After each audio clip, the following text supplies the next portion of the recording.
Hello again, it's us. Here we go. I did say I'd do another bit of teaching on Venn diagrams proper, so I'm going to do that. So I'm looking at page 238. Like I said, you had to copy this down, and also it's gone upside down. That's not. And also you needed to, take the notes and copy that down. I trust that you've done that. With that in mind, I need to now move on to a real life question to show you how Venn diagrams are used in mathematics. You'll visit these again in year 9 and then again in year 11. And let's see. So I actually like the first question. It's the first demo is really nice. It's right there. We're looking at page 238. Here's example 2, but it's the first demo proper of the use of Venn diagrams. I'll talk you through it, then I might do one myself and then release you. So the universal set, squiggly Greek letter X, are the whole numbers from 1 to 10, so it's integers. And set A is defined as odd numbers, which must be taken from this universal set. And set B is defined as the factors of 6, which must be taken from this universal set. So the first thing you need to do is, before we can show this information on the Venn diagram, let's get the sets sorted out first. So set A, these are odd numbers, there they are. There's nothing there that goes beyond 10, so that's correct. B, factors of 6, 1, 2, 3, 6, and that's taken from this universe as well. And the next thing you do is draw a great big rectangle, half a page, don't be scared, and 2 beautiful circles that overlap. Use a compass, stab it and go around so it becomes decent. Don't do it this side, it'll be too hard just to write in. Then you write the squiggly Greek letter X, and you define this side or this circle as set A and this circle as set B. Now let me talk you through it. They sort of do it, but I'll do it myself. The first thing you really ought to do is to study which elements belong to both sets. Well, I can see that A, the 1 is an odd number, but it's also a factor of 6, and that goes into the intersection between set A and set B, because elements in this intersection belong to both sets. Alright, here I go. Next one, elements of set B and set A. I can see a 3 in set A because a 3 is an odd number, and I can see a 3 in set B because 3 is a factor of 6. And this also belongs to both sets. So you put a 3 in the intersection. Alright? Now we go back to set A. 1 and 3 belong to both sets A and B. Now the remaining 5, 7, 9 must go in this section of A because these are 3 odd numbers but which are not factors of 6. Alright? So these 3 elements belong to set A only. These 5 elements belong to set A. These 2 elements belong to both set A and set B. Is that okay? Because of the intersection. Let's look at set B. Well, these are the factors of 6. We've already talked about 1 and 3 belonging to both sets. Now 2 and 6 are not odd numbers, but they are factors of 6. So the 2 and the 6 go into this part of the B set, the factors of 6, okay? These are uniquely belonging to set B only. Now let's have a little count up.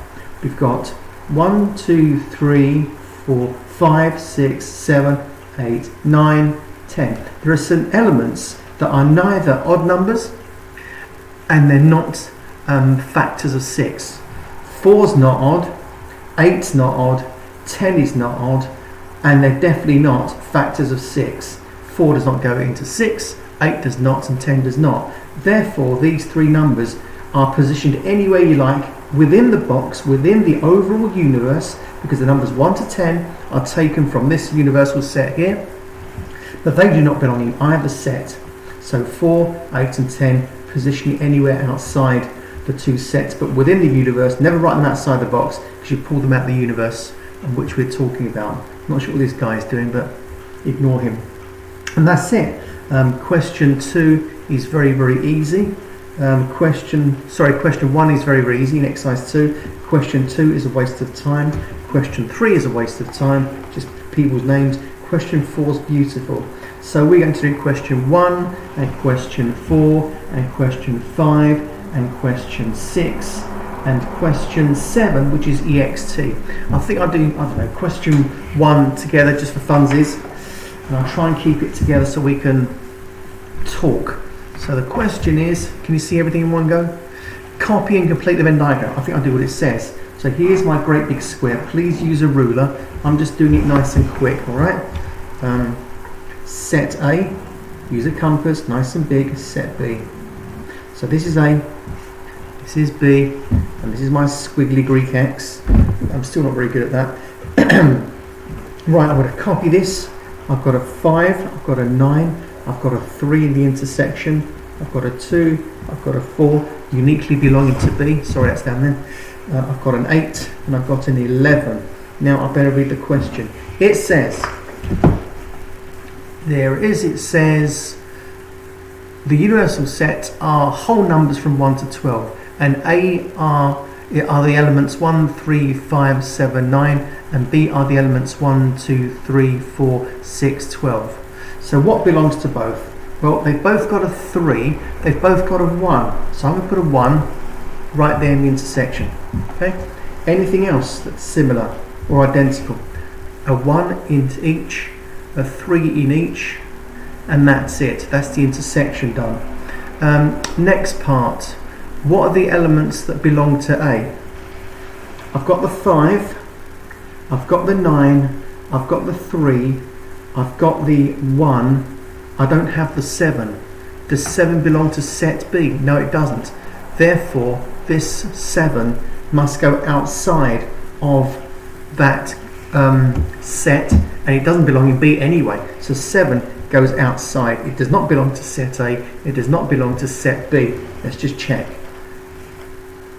Sorry, 7 belongs to set A. Apologies, that definitely goes in there. Good. Let's just check again. Set A. I have got 1, 3, 5, 7, 9. 1, 3, 5, 7, 9. That's all good. That's all accounted for. And set B, it says 1, 2, 3, 4, 6, 12. 1 is already in the intersection because we've got it right there. 2 is already included there for us. 3 is in the intersection. 4 belongs to set B. They've told us it belongs to set B anyway.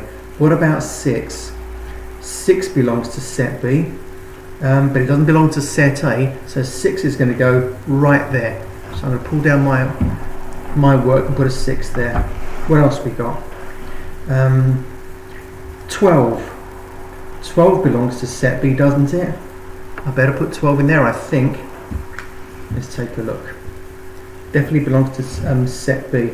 Let's just have a quick check again. So set A, 1, 3, 5, 7, 9. 1, 3, 5, 7, 9. That's good. And set B, 1, 2, 3, 4, 6, 12. 1, 2, 3, 4, 6, 12. Now the universe goes from 1 to 12. 1, 2, 3, 4, 5, 6, 7, 8. That does not belong anywhere. 9, 10. Where's 10 gone? It doesn't belong in any set, so 10 must go outside here. 11 is already outside, and 12 does actually belong to set B. Alright, so that's the first one done completely. Don't do question 2. So like I just said, we've done question 1 together. Please, you need to copy that down or just do your own version, refer back to the video, just pause it and have a look. So we're going to do 1, we're going to do 4, 5, 6 and 7 is EXT. I'll write this all up, okay, so don't worry about it. So that's sets and how they're distributed within a Venn diagram, and also how the two different sets may or may not relate. And if you don't relate to any set, hey, you're outside those two sets, but you're still within the Venn diagram because you're part of that universe. Cool? Right, catch you guys later.